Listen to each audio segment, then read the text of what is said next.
Hey there, Zoe Lindsay, IFBB Pro here, and you are watching MSTV.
It happens a lot. We get to the gym a few minutes late. You run into a guy, you start bullshitting about politics, banging your wife, whatever.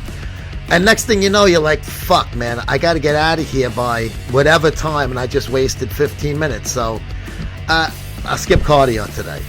Suggestion, old guy's training tip. Do not skip cardio. Condense the weights. Maybe instead of doing 12 sets, do 10 that day. Do a couple of extra reps each set, maybe, and then do 15 or 20 minutes of cardio if you normally do a half hour or more. Don't skip cardio.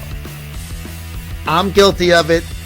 Lately, I've been trying to stay on top of it, and unless I really only have a very short window, and get to the gym and bang it out quick. What I try to do is I get there, I do all of my smaller body parts first. And what I do every day is abs, calves, forearms, and traps. I try to do all of that at the beginning, kind of as a warm-up. And then I do cardio at the end. A lot of people like to do cardio first. I always was a cardio end guy. But even if you're going to do cardio first, that'll kind of dictate, you may have to even cut your workout a little shorter if that goes. But just be, once you start your workout, you gotta, listen, I'm the worst fucking guy when it comes to talking politics with the other guys in the fucking gym. We just go off and we're all on the same page. So it's like, did you see this fucking shit now, what this prick's doing, right?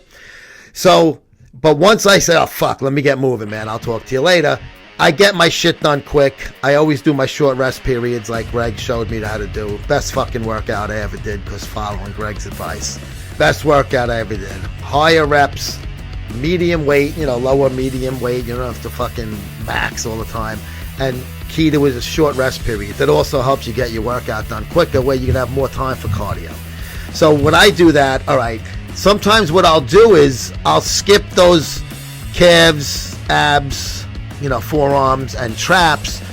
Most people do those once a week. I do them 5 times a week. So if I skip that one day or 2 days even, but I don't want to skip cardio anymore, and I've been forcing myself to do that 15 to 20 minutes cardio, even if I know I'm going to be running fucking like a madman when I get home to get the fuck out of here and get done what I need to get done in time. Work-wise, or get to some place if I have shit I got to do outside of the sprawling campuses of the MLLS, MSM, whatever, But the key to this old guy's training tip is cardio is more important at this point in your fucking life than that extra 3 sets of fucking shoulders. If you do your fucking shoulders good and you bang out 9-10 good sets, and you got to run and do 15 minutes of cardio, now you got your weights and your cardio in, a lot better than if you fucking did 12 sets of shoulders or 15 sets of shoulders and you skipped cardio. So do the cardio. A lot of times I intend on doing 15 minutes, but I'm on it and I'm feeling it and I'm fucking dripping with sweat, and I'm like, I'm feeling better now that I'm doing some cardio. Fuck it, I'm going to stick it out and do my regular 30 minutes. I used to do an hour at one point. That's too long. And no contest prep, as you can tell. But don't skip cardio. Hey, Iron Heads Hardcore Gym. These are our fucking buddies, Tom and Donna Jones down in Kentucky. You see their ad in Muscle Sport Mag every issue. There they go right there. It's Iron Heads with a Z at the end. HardcoreGym.com. It's a 2-sided shirt. So it's got good shit over there, man. They also got supplements, and they got another surprise coming. I ain't telling you just yet what it is, but you'll know soon. Check it out. And also, hey, listen, MuscleSportMag.com/store, $32 a year, free shipping, United States. And we'll see you old fuckers next time.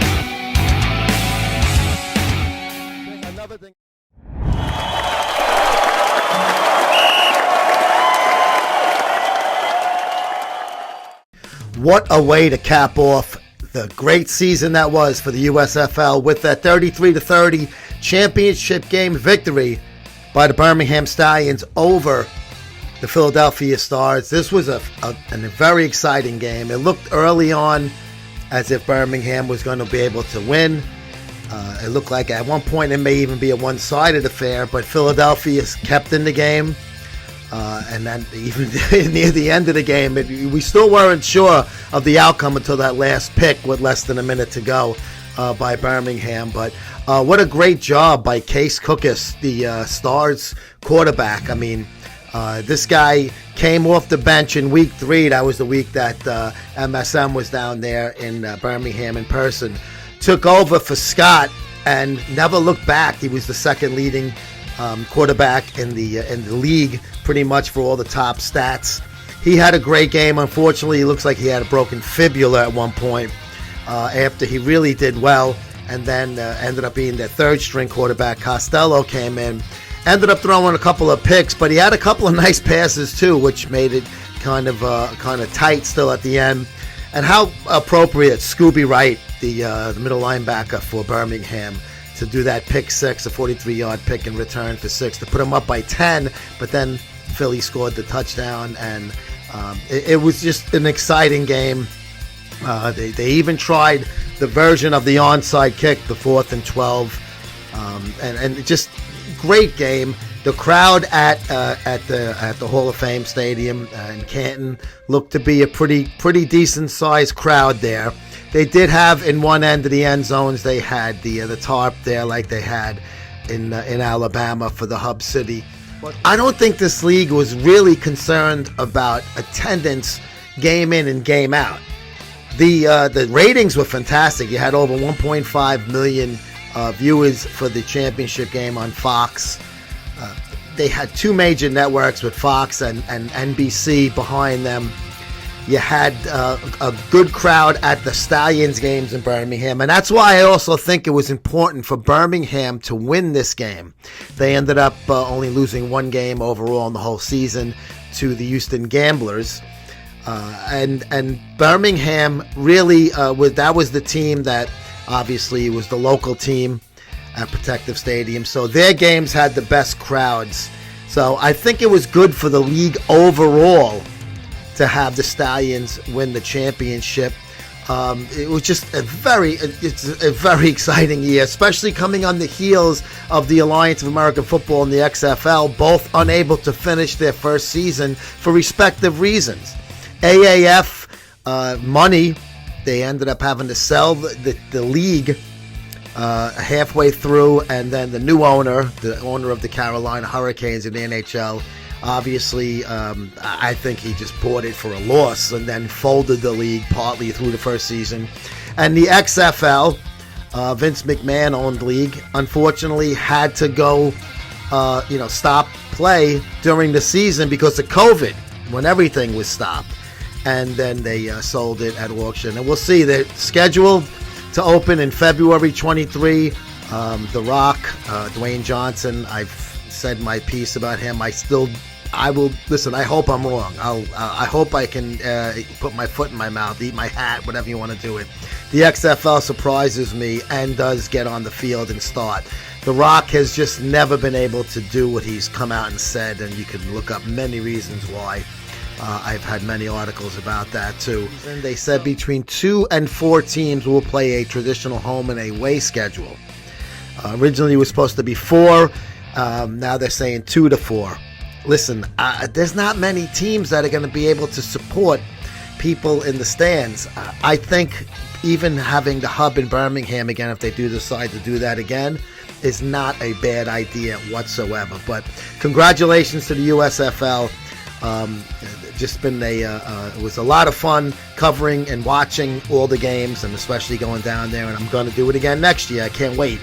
And it'll be fun. We'll see what happens next April, but they've already announced 2023 they're coming back. Hey, speaking of coming back, down and out, but not out totally. Down and out. Biden's killing me. Go to musclesportmag.com/store, $32 a year, free shipping in the United States, and then you can also get the t-shirts. Here's the piano cover shirt. We'll see you next time on USFL Extra Point.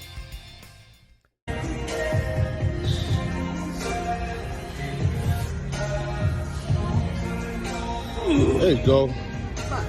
Come on, mama, let's go. Let's hit this shit.